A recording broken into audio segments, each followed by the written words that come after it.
Adelante, Ale. ¿Qué tal, amigos? ¿Cómo están? Bienvenidos a su programa Verdades Divinas. Les saludamos el doctor Salvador Tomasini. Hola, amigos. Alejandro Cárrega. Hola, buenas noches. Y su servidora Alejandra López. Bien, empezamos, doctor. Sí, con las preguntas, por favor.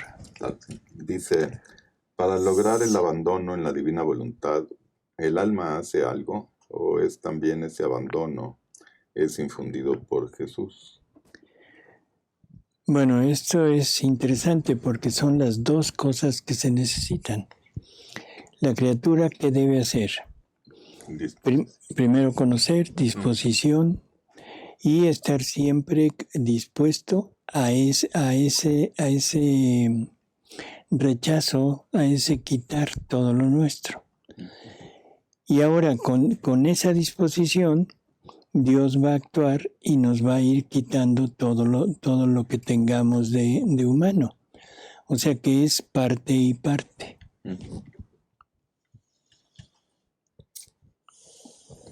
¿Es parte de este proceso que el Señor saque personas de nuestras vidas?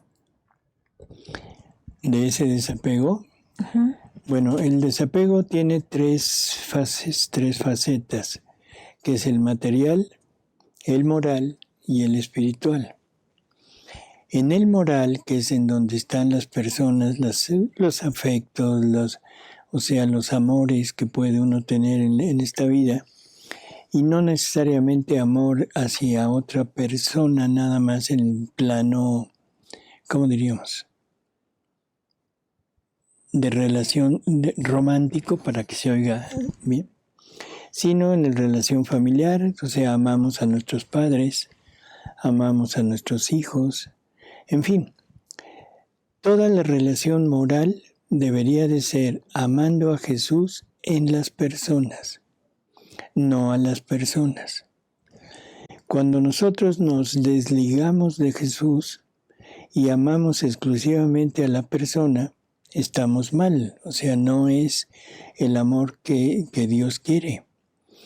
Si nosotros vemos a Jesús en la persona, vamos a amar a Jesús como esposo, como esposa, como padre, como madre, como hijo, como compañero de trabajo, en fin. En todos los prójimos estaremos viendo a Jesús. Y ese es el amor que Él quisiera encontrar en nosotros. Cuando nosotros nos aficionamos a una persona, entonces las cosas cambian totalmente, porque ya podríamos hablar de una pasión. Ese amor es excluyente, excluye a Dios. Ya no hay ese ligue con Él. Entonces lo único que está pasando es que la persona nos sirve para alejarnos de Dios en pretexto.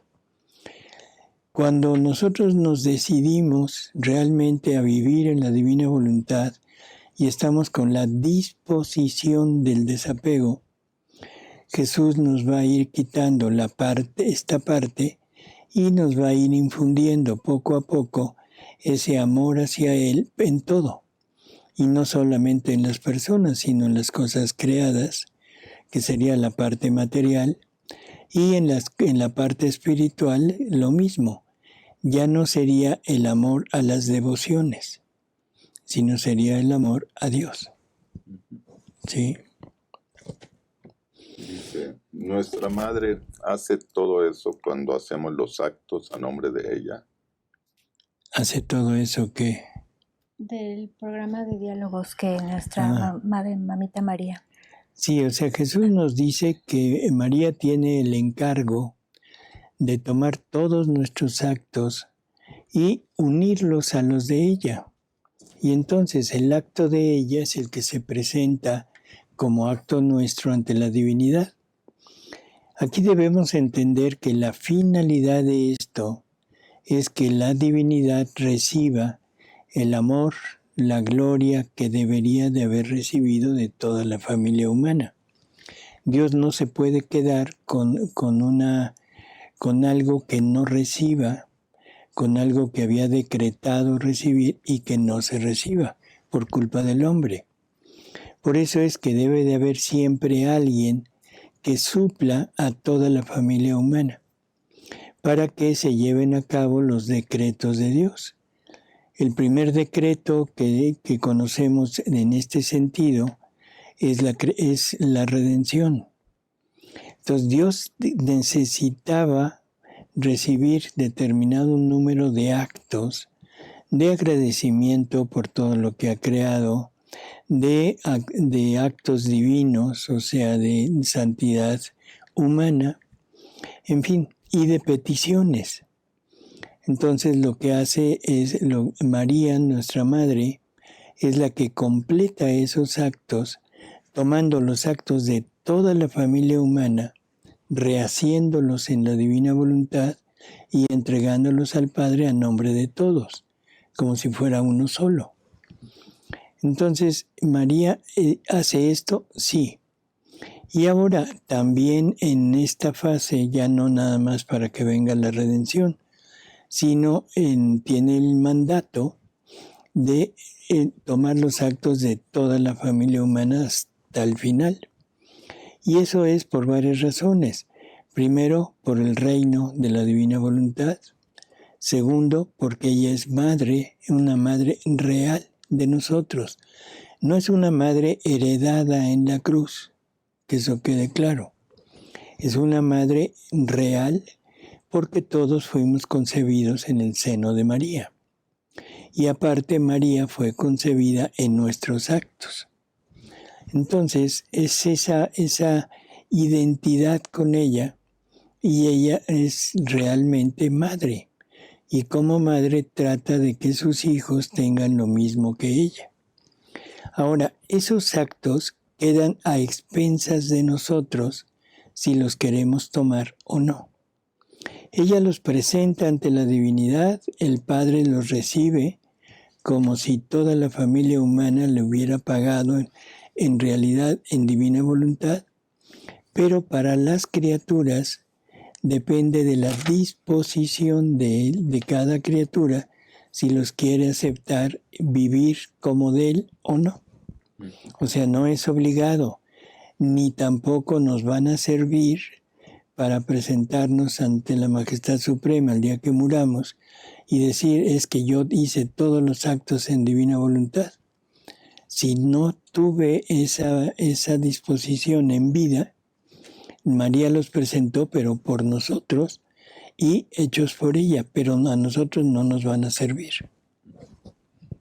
Aquí hay un comentario porque no es pregunta y es, digamos, la continuación de esta respuesta que acaba de dar, porque dice, cada acto lo hacía Jesús a nombre de los hijos del reino y lo dejaba suspendido para que ahora en el tiempo de nuestra existencia terrena los tomemos para vivirlos y multiplicarlos para bien de la familia humana. Bueno, sí, en segundo plano, todos estos actos, cuando son realizados por la criatura, van a servir para toda la familia humana. O sea, como alicientes, como herramientas que quedan de luz, de conocimiento, de fuerza, para que se conviertan.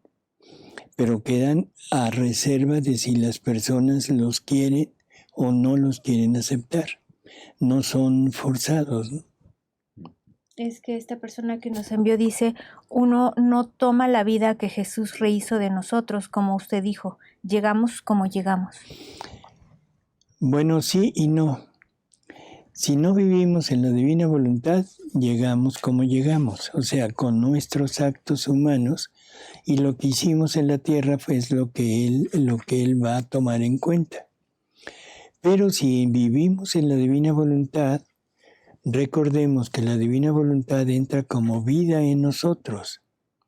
Y ahora, si la divina voluntad contiene todo lo que Jesús, todo lo que María hizo y todo lo que toda la familia humana ha hecho, ahora como está como vida en nosotros, para mí es propiedad. ¿Sí? Un ejemplo, soy médico, he hecho cirugías, he hecho muchas cirugías en mi vida y pero todos esos actos quedan en mi voluntad. Recordemos que Jesús nos habla de que la voluntad es como el almacén donde están todos los actos. Si yo le pudiera dar mi voluntad a Alejandra, ¿qué pasaría? Alejandra nunca ha estado en un quirófano, o bueno, como paciente, pero no como médico. No como médico. Ajá. Pero como tiene ahora mi voluntad y mi voluntad tiene mis actos, ahora ella puede decir, yo he realizado tantas cirugías. Ujú. ¿Se entiende? O sea, es la participación de la vida total de Jesús. Por lo tanto, todo lo que Jesús ha hecho, ahora yo lo tengo como propiedad y lo uso como propiedad. Pero si no vivo en la divina voluntad, nada más, aunque Jesús lo haya hecho, llego con lo mío, nada más. Es la gran diferencia entre santidad humana, santidad divina, y entre este maravilloso don que Jesús nos quiere dar de darnos su voluntad como vida, ¿no? Así es, Es una diferencia enorme. totalmente, es abismal. No hay comparación. Ujú. Dice, se gozarán de estos actos divinos también las almas que ya purgaron y pasaron al cielo. O sea, ¿se gozarán en el cielo? Sí. En el cielo hay que recordar que todos los bienaventurados van a gozar de todo lo que Dios proporciona, y esa es la bienaventuranza de cada alma. Lo van a gozar como gloria accidental, no como gloria esencial. O sea, no como propiedad, sino como participación. ¿Cuál es la diferencia? Que unos es propiedad, ellos lo hicieron, tienen los méritos, o sea, lo disfrutan como dueños, y los demás simplemente participan del gozo de los dueños.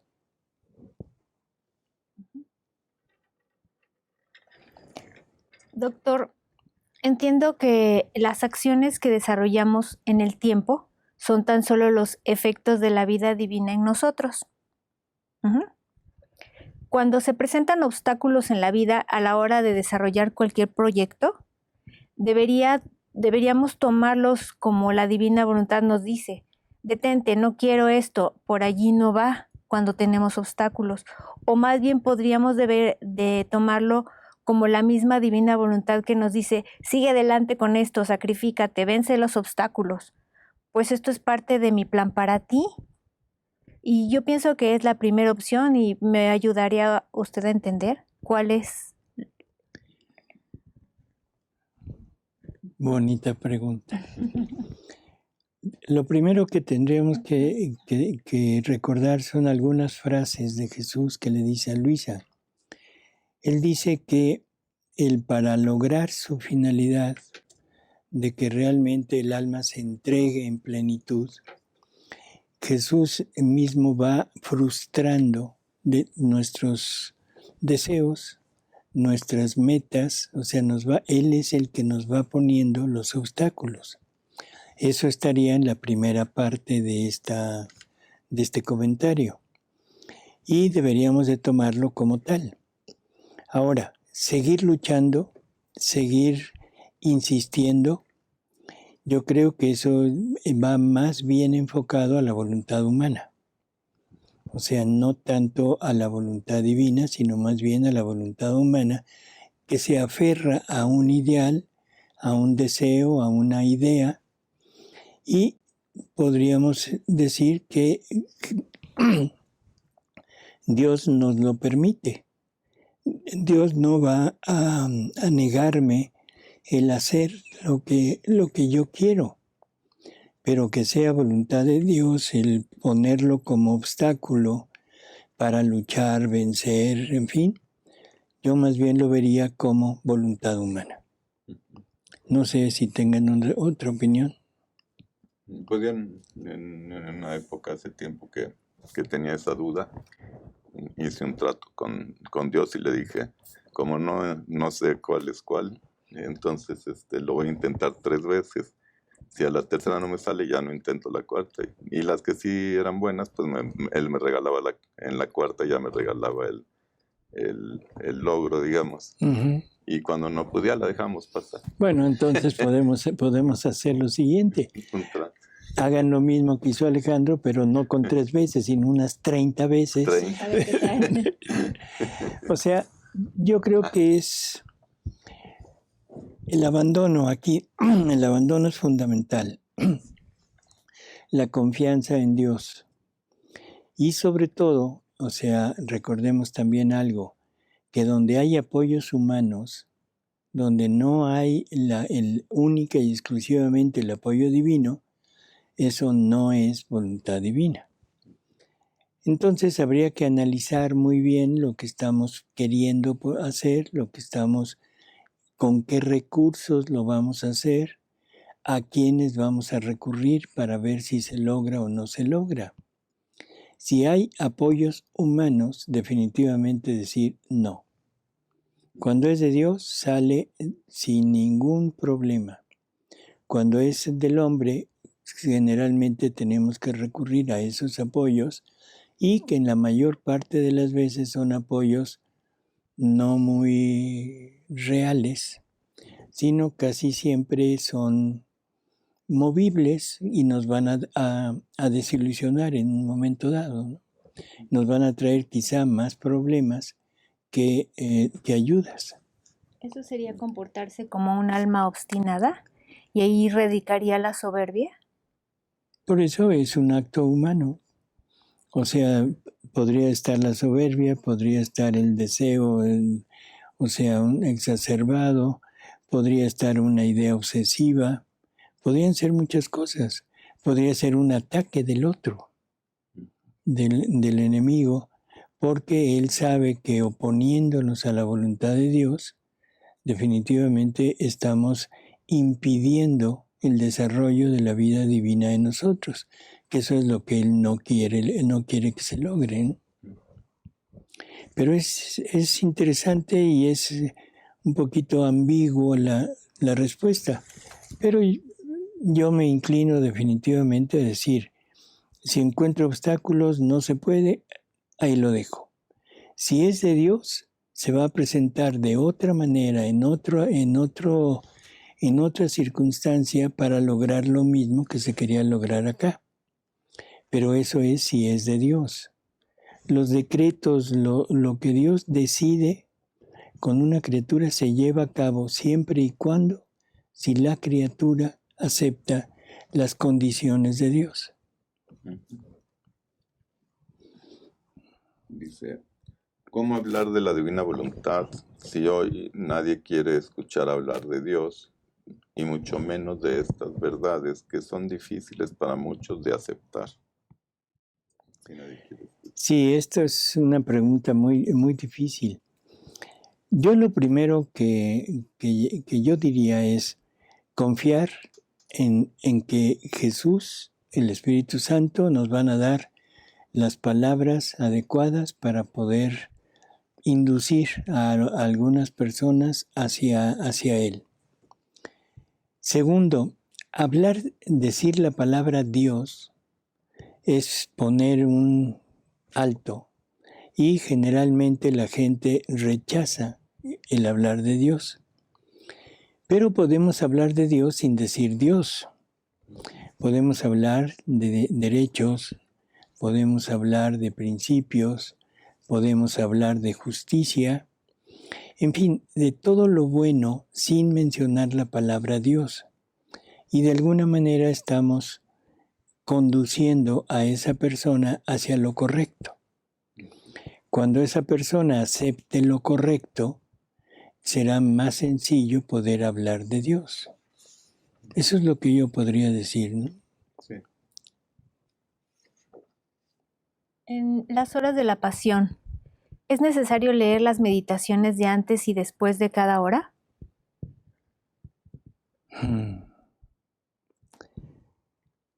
Las meditaciones son como para enfocarnos en lo que vamos a hacer. Las horas de la pasión no son una lectura, por favor, que se nos quite la idea de que vamos a leer la hora fulana. Las horas de la pasión son un girar en la pasión de Jesús y meternos de lleno en ese momento, estar con Jesús en ese momento, en el huerto, en la prisión, con Caifás, con Anás, cuando es arrojado en el torrente Cedrón, en la cruz, en todo. Es un girar con Él. Por lo tanto, para las personas que empiezan en un momento dado, si nos fijamos en la introducción, en estas oraciones, intenciones, es fundirnos en su voluntad, cosa que si no estamos fundidos no podríamos lograr esta unidad con Él. Cuando el alma ya vive en la divina voluntad, la hora de la pasión deja de ser un problema. O sea, podemos meditar una hora determinada, pero deberíamos de estar todo el día girando en las horas de la pasión.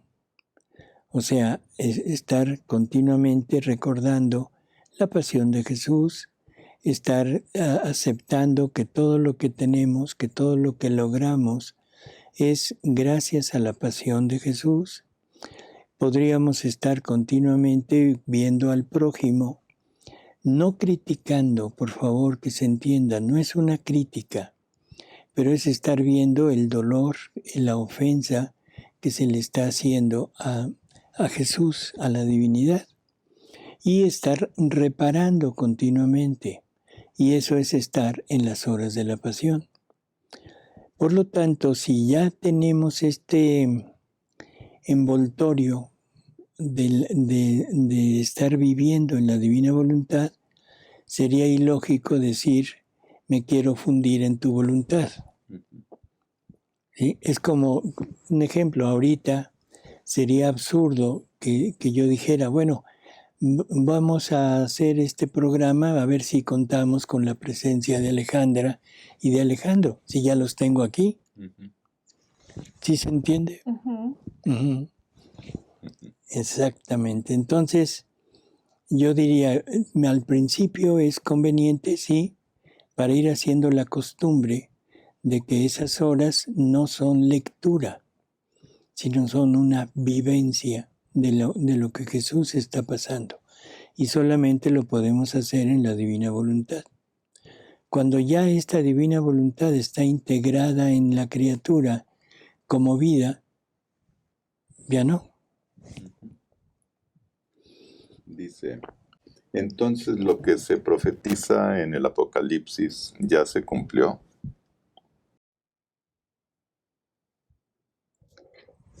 ¿De dónde saldría esa pregunta? En algún retiro. Bueno, todo lo que está profetizado se tiene que cumplir. No hay forma de que no se cumpla. ¿Por qué? Porque ya pasó. O sea, Dios, ¿cómo explicarlo?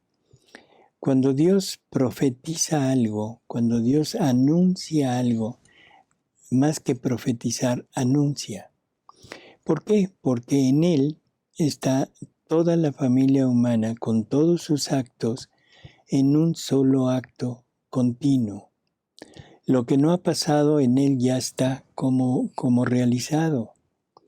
Él sabe si nos vamos a salvar o no, Él sabe lo que vamos a hacer el día de mañana, aunque nosotros no tengamos ni la menor idea. Todo es porque lo tiene en su acto único, nos tiene a todos viviendo la vida de todos. Por lo tanto, lo que Él anuncia es lo que el hombre decidió hacer. No es algo que Él profetice como mago, decir, bueno, yo adivino el futuro. No. Él tiene el futuro en un eterno presente. Entonces simplemente va diciendo lo que ya sucedió en el tiempo. A veces nos cuesta trabajo entender esto, pero es la única forma de poderlo entender sin mayores problemas, ¿no? Así que el Apocalipsis se va a cumplir, definitivamente sí. En la actualidad hay fiebre, una verdadera fiebre, es una pandemia en la actualidad de anuncios desastrosos. Todo lo que sucederá en el futuro como castigo, como corrección, como flagelo, como queramos llamarlo, y se ha ido exacerbando. Ahora Jesús y nuestra Madre Santísima se le aparecen a todo mundo. Y a todo mundo le dicen lo que va a pasar, lo que va a suceder, si va a haber temblores, si va a haber huracanes, si va a haber maremotos, si va a haber cometas que se estrellen con la Tierra, en fin, si va a haber guerras. Son cosas que definitivamente están fuera de nuestro alcance entenderlo. ¿Por qué? Jesús nos advierte y nos dice que todo lo escrito, o sea, toda la revelación, la llevemos al plano espiritual, nunca al plano material. Porque si lo interpretamos desde el punto de vista material, nos vamos a equivocar. Y que si lo hacemos desde el punto de vista espiritual, ahí acertaremos. Por lo tanto, todo lo que está escrito ahí, vamos a elevarlo al plano espiritual. Y entonces ya no entendimos nada. Y para nosotros es muy sencillo y nos alimenta el morbo, porque eso es lo que se está alimentando, el morbo de todo lo que es, pero material. Yo no digo que no vaya a pasar como un suceso real en la materia, pero lo que yo digo es que hay mucho de lo que está escrito que pasará en lo espiritual. Por ejemplo, en los libros de María Valtorta, en los cuadernos, hay una descripción de lo que el hombre va a sufrir, más o menos, cuando esté el reinado del anticristo. Y dice que después de haber conocido los horrores de lo que es el anticristo, vendrá, o sea, la paz, vendrá él, el triunfo de él, en fin. Y entonces uno dice los horrores, guerras, persecuciones, matanzas, hambruna, en fin, todo eso. Vamos a elevarnos al punto espiritual. ¿No se han dado cuenta de los horrores en que vivimos? ¿No se han dado cuenta de que estamos viviendo una época en verdad de horror desde el punto de vista espiritual? Se transgrede todas las leyes de Dios, se transgrede todas las leyes naturales, se transgrede todo. Eso es un horror. ¿Cuál de los dos horrores? Bueno, estamos viviendo uno, pero ni cuenta nos hemos dado. Vivimos aletargados. Es como la rana que ponen en agua para que le van calentando el agua poco a poco hasta que llega a hervir y la rana no reacciona. Y eso es lo que nos pasó. Nos fueron poniendo la llama poco a poco, poco a poco, poco a poco, y ahorita estamos a punto de morir asados, cocinados, y ni cuenta nos damos. Por favor, volteen un poco a su alrededor y vean lo que estamos pasando en este mundo actual. ¿De acuerdo? ¿Ya? Doctor, entiendo que Jesús vino a salvarnos a vivos y muertos. Si no, entonces, ¿es en vano su pasión, su muerte y su resurrección?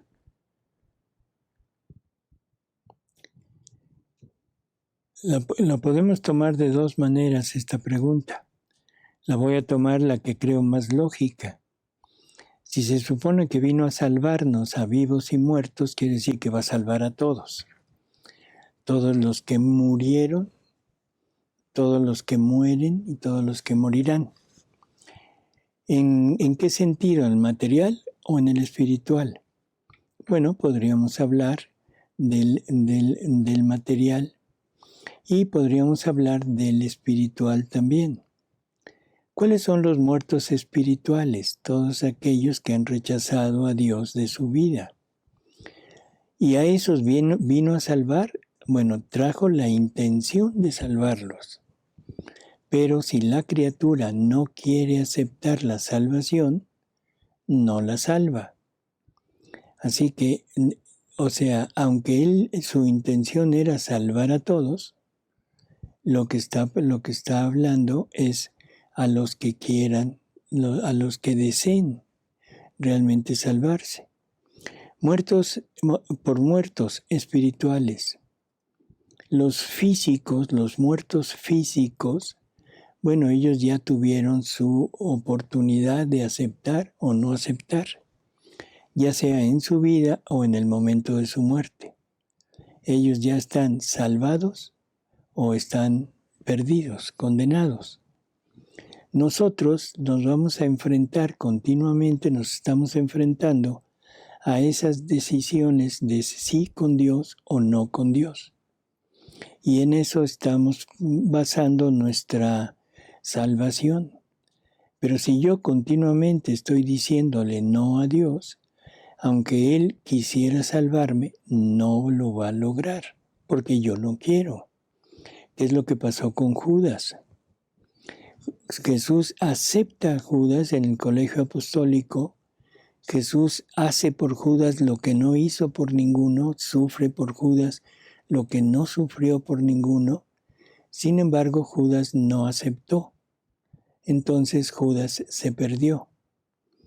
Ahora es la locura humana, porque es una locura humana, en que se dice que a Judas le tocaba el papel de traidor. Entonces, pues pobrecito, tuvo que hacer el papel como si fuera una obra de teatro. Y bueno, le salió perfecto el papel, ¿sí? Se dio a odiar por todos, en fin, y entregó a Jesús y mataron a Jesús. ¡Qué buen papel hizo Judas! No, definitivamente eso es maquiavélico eso, ¿no? Sí.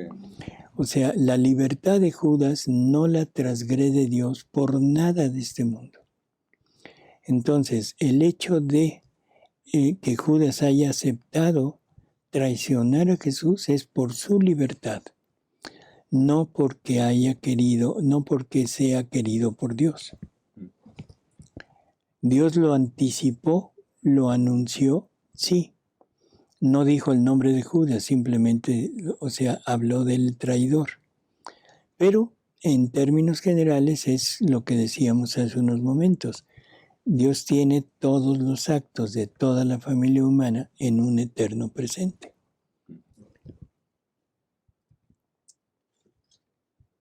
Dice, ¿por qué el amor entre el Padre y el Hijo no está completo? ¿Por qué o para qué producen al Espíritu Santo?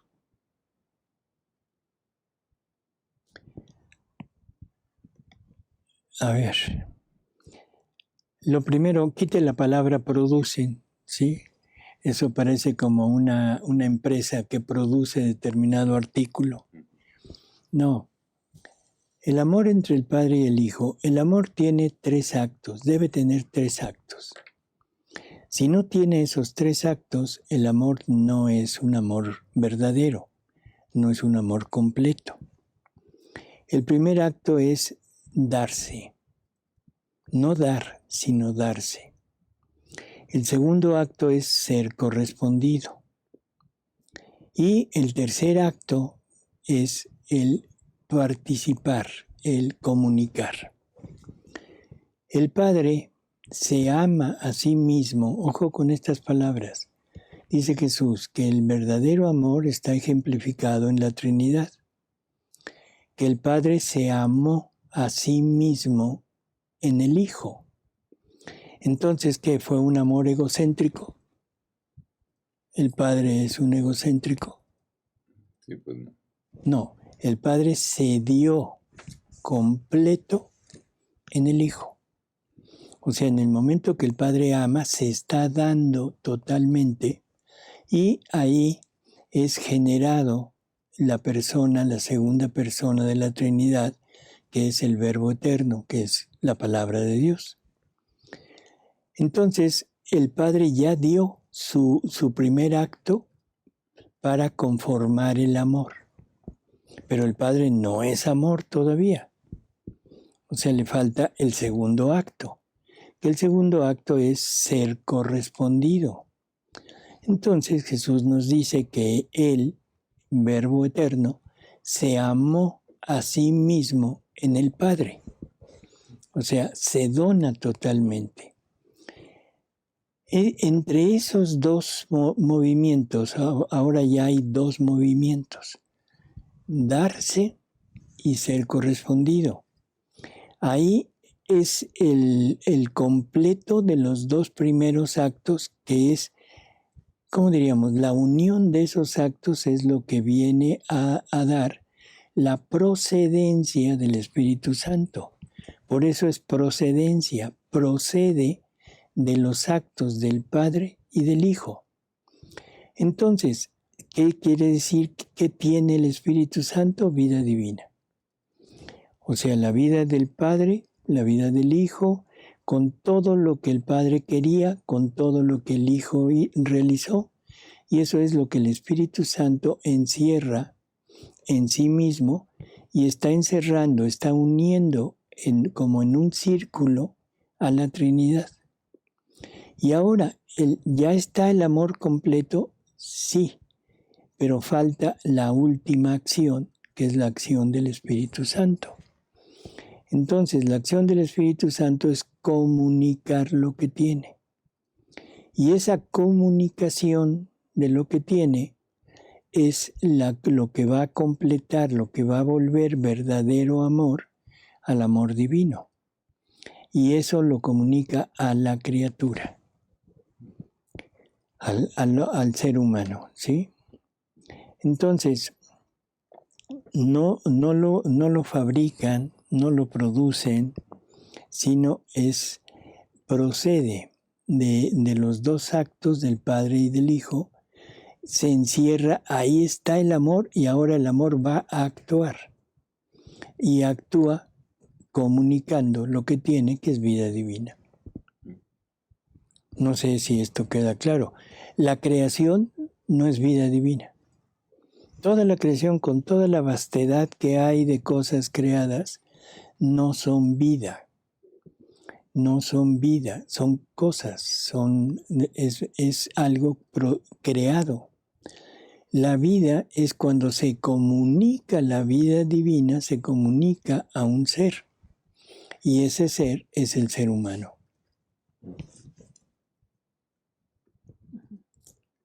Doctor, entonces es en el Getsemaní donde Jesús nace como verdadero hombre.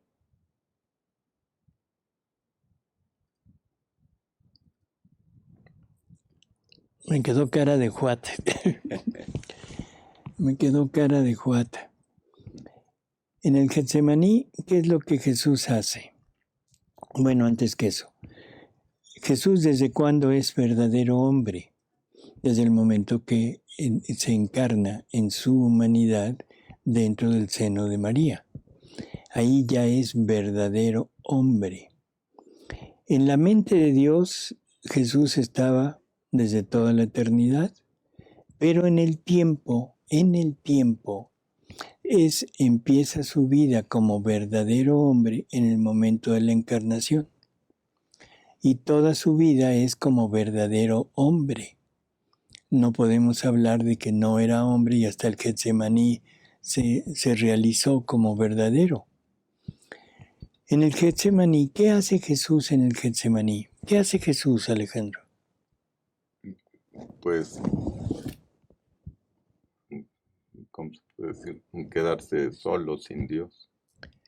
Bueno, en alguna forma, pero ¿cuál es el contexto del monte Getsemaní, del huerto? Porque yo lo veo como un infierno, un no Dios Así es. de sentir, de mostrarnos de alguna forma cómo está Dios sin el hombre viviendo a su imagen y semejanza. Hay una cosa que parecería contradictoria. Jesús nos dice que durante toda su vida tuvo que estar sufriendo la pasión del amor y la pasión del pecado, que era una pasión que la divinidad es la que se la infringía. Y la última pasión, que es la pasión del hombre, del ser humano, de los judíos o de los romanos, es aplicada en el último día de su vida. Entonces, la idea que nos queda es que durante toda su vida, desde el momento de la encarnación, él empieza a sufrir continuamente en su interior todas las muertes y todos los sufrimientos que el hombre, el ser humano, debería de haber tenido, y pagarle al Padre por las muertes de las vidas divinas que el Padre había destinado para vivirla en la criatura.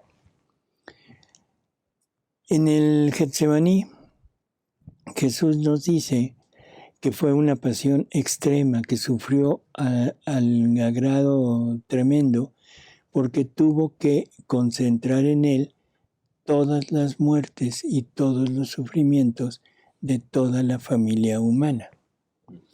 Entonces, la pregunta es, ¿las vivió durante toda su vida o las vivió nada más ahí? Lo más lógico de pensar es que las dos sean realidad, no que haya una que sea mentira o no. Entonces, lo podemos como unir es que en el momento del Getsemaní vuelve otra vez a concentrar todo lo que ha pasado en su vida, lo concentra en ese momento, que es el momento anterior a la pasión que le van a aplicar el ser humano. Y por eso es que toma a la vida de todos, toma los sufrimientos de todos y toma todos los actos de toda la familia humana para rehacerlos y presentarlos ante el Padre Celestial. Entonces, no podemos hablar de que ahí nace como verdadero hombre. O sea, el verdadero hombre es desde el momento mismo de su encarnación. En ese momento lo que está pasando es que toma la vida de todos los seres humanos y paga por todos ellos, pero no que nace en ese momento. Dice, pensando que no hay un lugar sino solo estados, podríamos decir que todas las almas, los bienaventurados, están en nuestro alrededor. Si se refiere al infierno, al purgatorio y al cielo, son estados del alma. ¿En qué parte está ese universo en donde están las almas, donde está Dios y tú? Lo primero que necesitamos entender es que no hay un lugar. Si hubiera un lugar, Dios no sería infinito, porque en el paraíso está Dios. Por lo tanto, si Dios es infinito, no podemos pensar que haya un lugar que lo encierre. Más bien, Él encierra en su infinitud el cielo. Él encierra en su infinitud el purgatorio y al mismo infierno. Entonces, ¿dónde se encuentra esto? Definitivamente tenemos que recurrir un poquito a otro tipo de explicación. Estaría en otra dimensión, no en la tercera o cuarta dimensión, que es en donde vivimos. O sea, nosotros vivimos encerrados en 4 dimensiones. O sea, ancho, largo, profundo y tiempo. O sea, estamos en esa dimensión. Una quinta dimensión, ¿dónde será? ¿Quién sabe? No tengo la menor idea. Pero definitivamente en esa esfera podemos entender que está Dios abarcándolo todo están los bienaventurados disfrutando de todo, y eso es lo que yo podría aportar para esta pregunta. Bien, terminamos, doctor. Por fin. Bueno, amigos, pues muchísimas gracias por haber estado con nosotros y nos despedimos dándole las gracias a Alejandra, Gracias, doctor. a Alejandro, Gracias, doctor. a Paris. Gracias, Ale. Y Gracias. sobre todo a ustedes, amigos. Y recordándoles del retiro que va a haber en Chihuahua, en septiembre y los primeros días de octubre, en donde va a estar Paris como expositor. ¿Sí? Simplemente es como recordatorio. Y también aparece el flyer aquí en nuestros programas. Así que hasta luego, amigos. Hasta luego, muchas gracias, amigos. Buenas noches. Y saludamos a nuestros amigos que nos escriben desde Tamaulipas, Argentina, Perú, Nicaragua, España, Austria, Colombia, Coahuila, California, Irlanda, Baja California, Ecuador, Guanajuato, Yucatán, Florida, Irlanda, Toluca, Texas, Monterrey, Oklahoma, Chile y Uruguay. Y les recordamos que le den like al programa, por favor, y también que lo compartan a todas las personas para que se siga difundiendo el reino de la divina voluntad. Bueno, Así es. Y que gracias. le den a la campanita, ¿no? Pues que se suscriban. suscriban. Claro, es todo completo. Bueno, hasta luego. Hasta luego.